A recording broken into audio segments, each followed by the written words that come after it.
What's going on, everybody? It's your buddy, it's your pal SpazPhoenix, the YWC Reality Check. As usual, I waited until it was like ridiculous o'clock in the morning to talk to you guys, so I'm tired and I probably look like I'm stoned or drunk or something. But bear with me, this is Road Signs episode 8, I believe. Probably not. I want to talk to you guys this week about all the returns we've had in the WWE, especially last year when Taker came back, Triple H came back, The Rock came back, Jericho came back.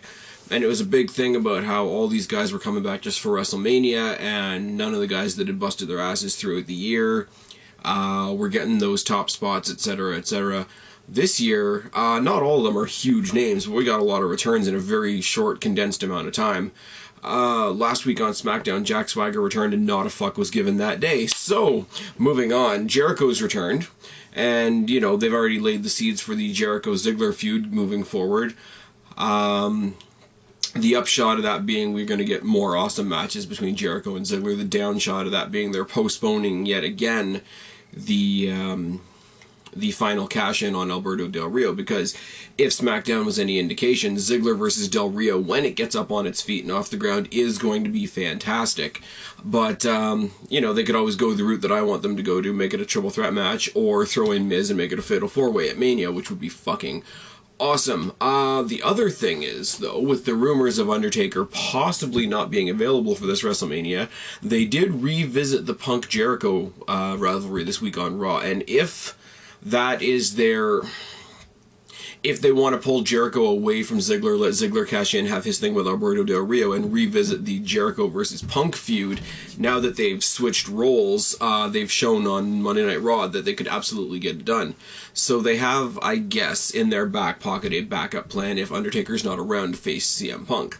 If that was indeed the plan. I mean, the entire idea that Punk was facing Undertaker this year was rumor to begin with, but Jericho being in there is one of those guys that as soon as we look at the WWE, WrestleMania comes around, it's like, this guy's going to face this guy, this guy's going to face this guy, this guy's going to face this guy, and then Jericho gets thrown into the mix, and any preconceived notions that we had that we would have initially said were pretty much carved in stone get thrown completely out the window. That is the fun of Chris Jericho. Jericho can work pretty much anywhere. Last year he came in and made Punk look like $1 million, and that's what he was there to do. But he also had a bit of interaction with The Miz and a lot of interaction with Kofi Kingston, which did Kofi Kingston a lot of good. So it'll be interesting to see where they put him moving forward. Not a return, but the continuing face turn of Alberto Del Rio is great. They sort of punctuated the fact that he's a face with the big sort of speech to the crowd, apology to the crowd. I've taken advantage of you guys for way too long. I'm gonna change who I am. I'm not gonna look down my nose at you anymore. I'm gonna represent the common man and all that sort of thing. And they've done that too. They've had him from something as simple as they've had him walking around in plain clothes rather than in a suit or in dress clothes. His entrance is still the same. It's still got that sort of classy, aristocratic type music that he has, and he still has the entrance that he does when Ricardo's not being smashed by the Big Show, but he doesn't come out in the car anymore, and it's less extravagant examples of wealth. So they're taking his character, they're still keeping his character classy, but they're not doing it in an aristocratic, affluent type of way that he is trying to, like I say, touch base with the common man, kind of like Ted DiBiase did when he had the whole Ted DiBiase posse thing, except Alberto Del Rio's is actually working. Moving on, the various ways that he's outsmarted the Big Show. It's the cookie-cutter story. When you're with the Big Show, you're not going to outpower him, you're not going to outsize him, so you have to outthink him. Daniel Bryan, around this time last year, prime example of that. Alberto Del Rio is doing it, and he's doing it a bit better because he's doing it with sort of face with an edge sarcasm to it. And the whole idea that he's avenging Ricardo is working fantastically, because as he's apologized to the crowd, he's also realized that this guy, this buddy, this budding, you know, friendship relationship that he's got with his announcer slash servant slash employee, it's awesome because Ricardo's playing the victim incredibly well, which you know, he is a wrestler, just not in the WWE. So the fact that he can play off getting his ass kicked works, and I guess the emotion behind that and the revelation inside Alberto Del Rio that, hey, you know, Big Show's being a jerk. I used to be a jerk like that, and, you know, it's all big and self-reflective, and it's really, really cool to see how Alberto Del Rio is doing it. I will say, I like The Miz's face turn. Alberto's is better. I'm a mark for The Miz. You guys all know this, and I like the fact that he's turning face because it's a lot of fun. Del Rio's doing it better, and I have no problem admitting that whatsoever. Speaking of The Miz, and speaking of Alberto Del Rio, and speaking of one guy that has feuded heavily with both of those guys, and really gotten his ass handed to him by both of those guys, Rey Mysterio. Oh yes. Rey Mysterio versus Daniel Bryan was a decent enough match on Raw. I would not say it's the best match on the card, because the card included Jericho versus Punk, let's be honest. But it was a good enough match. The match ended with the return of Mark Henry, who not only threw away Daniel Bryan like he was nothing, which makes me laugh a lot, because it shows how downgraded Daniel Bryan's character has been since the whole Team Hell No pile of shit. But then he goes and he owns the fuck out of Rey Mysterio. Made me smile, because I could picture in, you know, my YWC brain going on over here this way. I'm like, Preston's probably having an aneurysm right now. Preston is probably going to hate not hate Rey Mysterio. That's not going to happen. He's going to hate Mark Henry. And lo and behold, it happened. Preston, I'm just picking on you, buddy. It's all good. We're good. We're fine. I can do this because you laughed at me for what happened to The Miz. So we're good. Where was I going with this? Oh yeah, came in, took out Rey Mysterio, took out Sin Cara. Now, why did he do this? He came in, he wanted to show his power, he wanted to show his force, so what did he do? He squashed 3 of the biggest sort of crowd fan favorites in the company. It's like, dictionary, definition, here's my heel beard, I'm still a heel, you know, let's move forward. I'm back, I haven't really changed much, I'm still an asshole, I'm still going to cripple everybody. So why not start with a guy that's already got bad knees? Moving on. Where does he go from here? That's the cool part. Like, obviously, the immediate answer is he's going to be in the Elimination Chamber for SmackDown. Let me say for a second, Elimination Chamber for SmackDown just looks like another Usual Suspects multi-person match, doesn't it? It's got Rey in it, it'll probably have Mark Henry in it, it's got Orton in it, it's got Daniel Bryan in it, it'll probably have Kane in it, and it might have, say, a Cody Rhodes in it. It's #1 contendership. It's so far the only Elimination Chamber on the show, and the fact that neither of the titles are being defended in the Chamber. I hear people saying that, you know, the Chamber is awesome, the Chamber is a great concept, it doesn't have to have a title around it. It's kind of like having a ladder match without anything to go for. I mean, that's why they had to go for Ziggler's briefcase at TLC when it was him and John Cena. A lot of matches need to have something. If you're just going to have a match, for the sake of having a violent match, have a street fight. Matches like this, the Royal Rumble has a purpose. Money in the Bank has a purpose. A ladder match has a purpose. Elimination Chamber needs to have a purpose, or it just comes off like, okay, these guys don't really have anything to do this month, let's throw them in a cage. And yeah, I don't know what to think about that.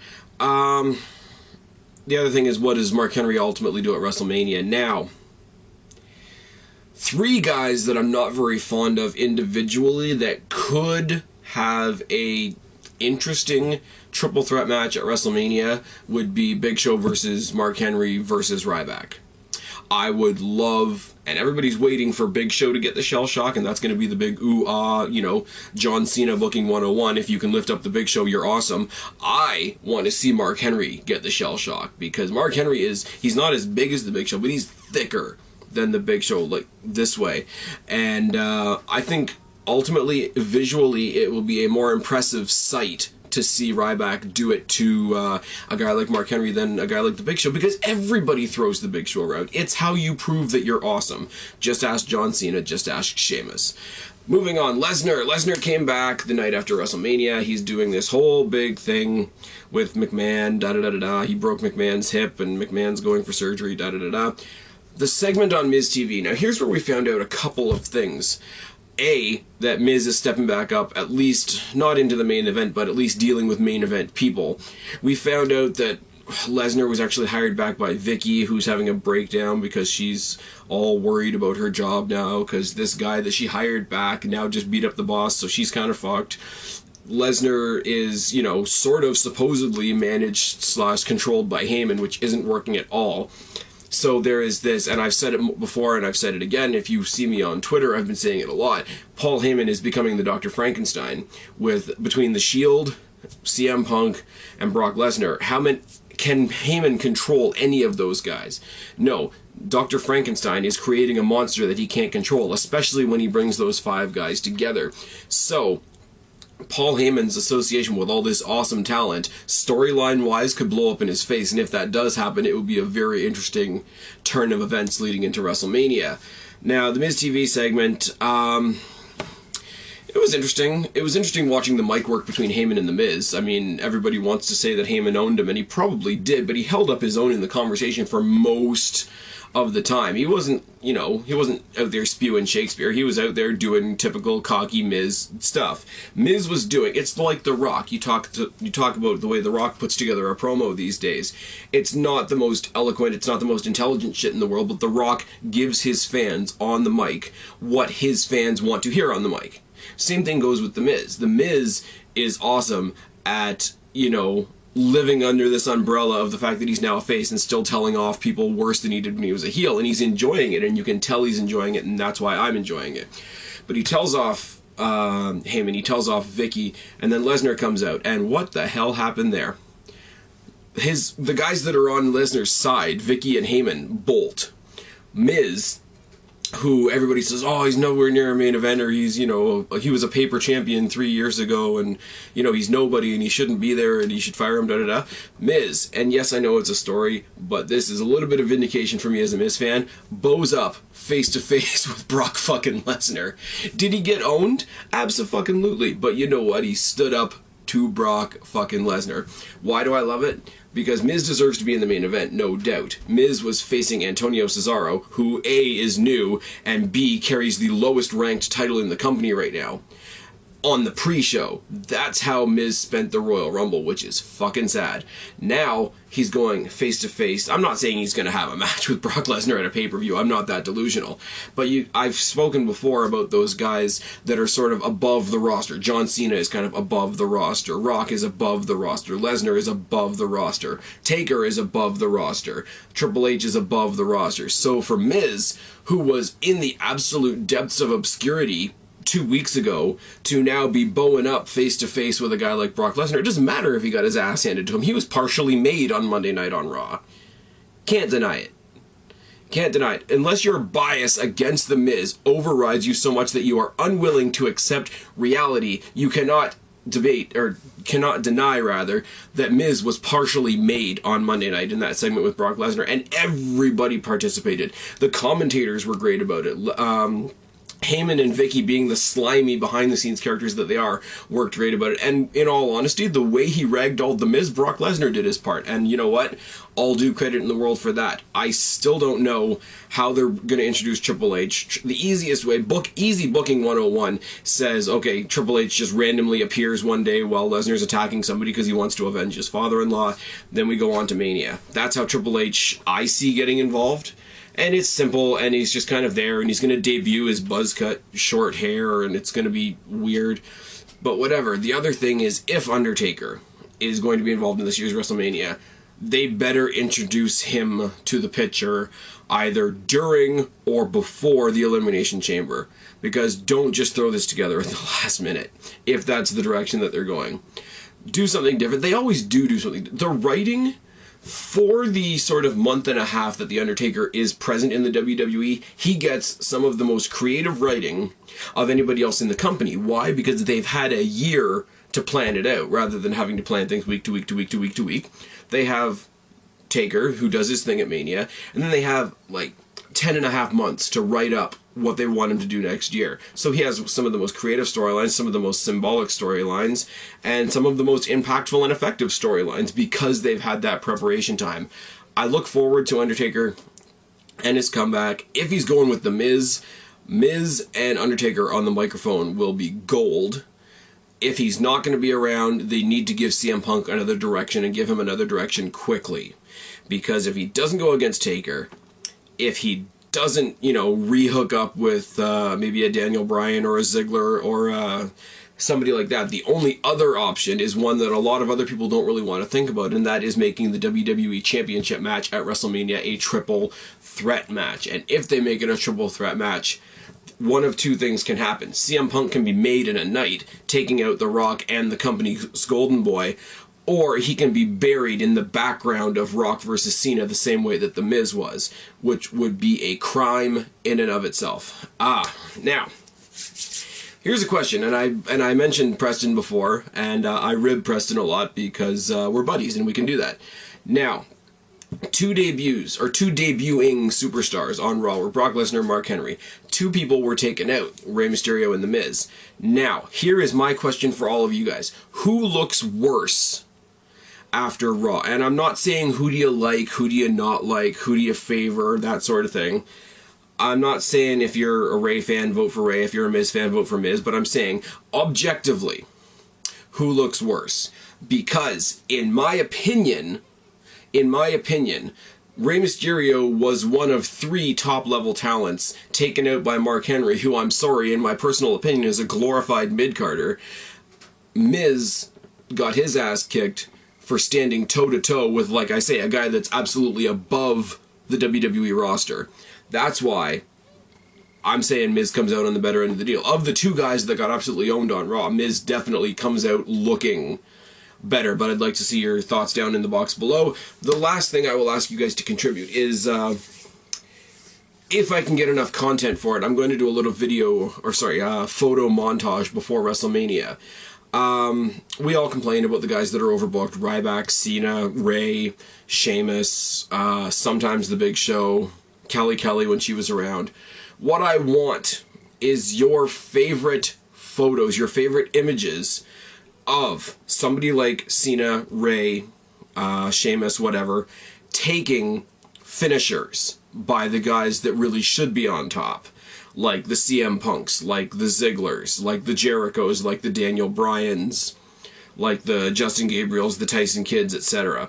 What I want you guys to do, if you have a particular photo that you know is either really, really awesome looking, or it's so good because it's the guy that you want to win getting his comeuppance on somebody that never really has comeuppance gotten on them, what I want you to do, go to my Twitter, which is just @SpazPhoenix, tweet me the photo with the hashtag goofballsgodown, and if I get enough of them, I'm going to be making a sort of a little photo album montage before WrestleMania, if I get enough participation. I'm not going to go scour the internet by myself, because then I'll just, basically, it'll be John Cena getting the skull-crushing finale, John Cena getting the GTS, John Cena getting the zigzag, John Cena getting, you know, this, that, and the next thing, getting the RKO. I will find 101 pictures of John Cena getting the RKO. They've fought at least 20 times on pay-per-views, so it'll happen. But I want a little bit more variety. I want to see what you guys think is the proper definition of a goofball going down. If you want to see, if you can find somebody giving a twist of fate to Kelly, you guys will be awesome, and I will give you a shout out in the collab if somebody can find something like that for me. But this is only going to happen if you guys participate. I'm saying that right now because that's just the way it is. That's how much I want to encourage participation here in the YWC, and specifically on this channel. I hope you guys answer me. Hope you guys give me a positive, in-depth response, and I have a lot of material to work with, and I can have hell of a lot of fun putting that together for you guys, for myself, and we can all have a good laugh at the guys that we all know are going to dominate WrestleMania anyway. So they have to go down somewhere, and if there has to be somewhere out there where goofballs go down, it is right here with you guys and your buddy SpazPhoenix, the YWC Reality Check.